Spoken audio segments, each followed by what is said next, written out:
প্রিয় দর্শক শ্রোতা, আসসালামু আলাইকুম।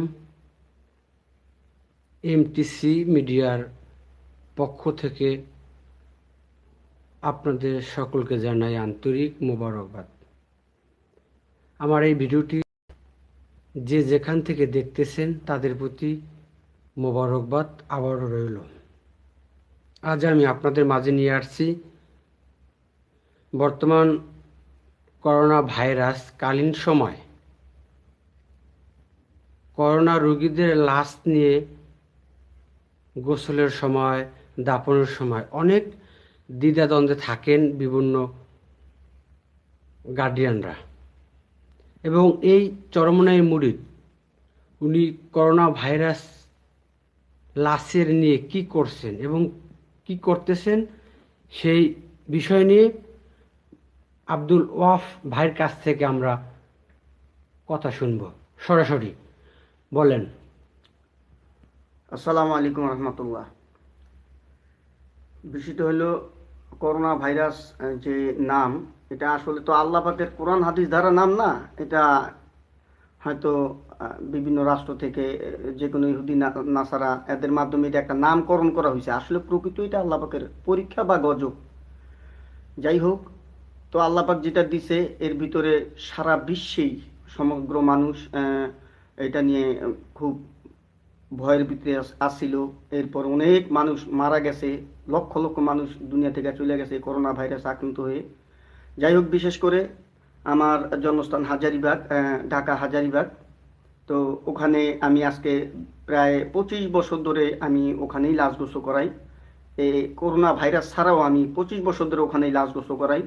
কোনো লোক মারা গেলে তাদেরকে আমি গোসল করাই। তো এই করোনার ভিতরে আল্লাহ পাকের খাস রহমত, আল্লাহ পাক শক্তি দিছে বিদায়, আল্লাহ পাকের রহমত ছিল বিদায় আমি পারছি। আমি 107টা পর্যন্ত লাশ গোসল করাইছি আমি একা।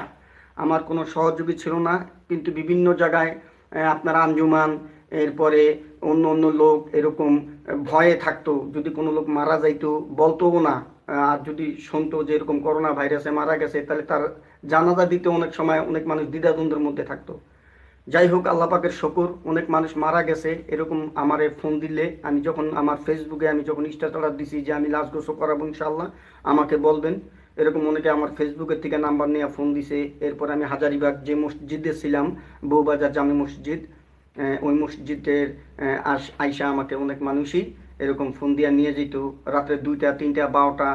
শুধু তাই না, এমন অবস্থা দেখা গেছে যে ছেলে বাপ মা হালায় থুয়ে গেছে গা, মা মারা গেছে, সন্তান ফালায় থুয়ে গেছে গা, আমি সেই ব্যক্তিদেরকেও গোসল করাইছি।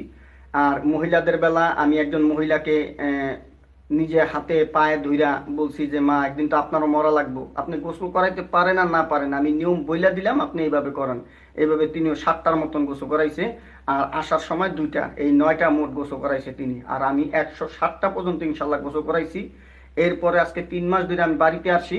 এই বাড়িতে আইসাও এই করোনার ব্যক্তি আমি 2জন করাইছি ইনশাআল্লাহ। এতে আপনার মধ্যে কোনো ভয়ভীতির কাজ করছিল কি না? এবং অনেক গার্ডিয়ান তো লাশ ফালিয়ে রাখে বিভিন্ন হাসপাতালে, হ্যাঁ, ক্লিনিকে। জি। সেই ক্ষেত্রে আপনি তাদের আত্মীয় স্বজন না, না না। সেক্ষেত্রে আপনার কোনো ভয় আছে কিনা মনের ভিতরে? হ্যাঁ, আহ, বিষয়টা হলো কি, যদি যেমন এমনি স্বাভাবিক সময় যখন আমি লাশ গোসল করাই, আমার সাথে একজন সহকারী কিংবা 2জন সহকারী নেই। যদি সহকারী একদম নাই পাই বটে, তো যিনি মারা গেছে তার ওয়ারিশগণ হয়তো 2জন নিয়ে সহযোগিতা করে আমি গোসল করাই। কিন্তু ওই সময়টা এরকমই একটা পরিস্থিতি গেছে যে সন্তান বাবা ফালায় থুয়ে গেছে গা, মাকে সন্তান ফালায় থুয়ে গেছে গা, এরকম একটা অবস্থা গেছে। যাই হোক, তো অমতো অবস্থায় আমার একা একটু ভয় লাগছে। লাগে নাই বলতে তাই না, কিন্তু আল্লাহর ফজলে, আল্লাহ পাকের জালিকাল ফাদুল্লাহ ইউতিমাইয়াশা, আল্লাহ পাকের খাস রহমত ছিল আমার উপরে। আল্লাহ পাক আমার কলবকে শক্ত কইরা দিছে। ইনশাআল্লাহ কোনো ভয় ভীতি আমার ভিতরে কাজ করে নাই। আল্লাহর মতো আমি স্বয়ং সম্পূর্ণভাবে আমি গোসল করাইতে পারছি আল্লাহর ফজলে। এই পর্যন্ত এই আরো এই করোনা ভাইরাস যতদিন থাকবে, যদি কোনো লোক, আমি এখনো বললাম, কোনো লোক করোনা ভাইরাসের ব্যক্তি যদি মারা যায়, ইনশাআল্লাহ আমি আব্দুল ওয়াহাব এখনো প্রস্তুত আছি। আমার এখনো পর্যন্ত আমি এই যে আপনাদের সামনে যে কথা বলতেছি, আল্লাহ রহমতে, মাওলা পাকের খাস রহমত, আল্লাহ পাক আমাকে সুস্থ রাখছে, ভালো রাখছে। আমি এখনো গোসল করাবো ইনশাআল্লাহ। ধন্যবাদ ওহাব ভাইকে। আমি মোহাম্মদ আনোয়ার হোসেন টিটু চরমনাই বলছি। এমটিসি মিডিয়ার পরিচালক। আবার দেখা হবে, আবার কথা হবে, এবং চরমনাই অগ্রহায়ণের মাহফিলের সঠিক খবর পেতে এমটিসি মিডিয়ার সাথে থাকবেন। আশা করি সবাই ভালো থাকবেন, সুস্থ থাকবেন। আল্লাহ হাফেজ। ওকে।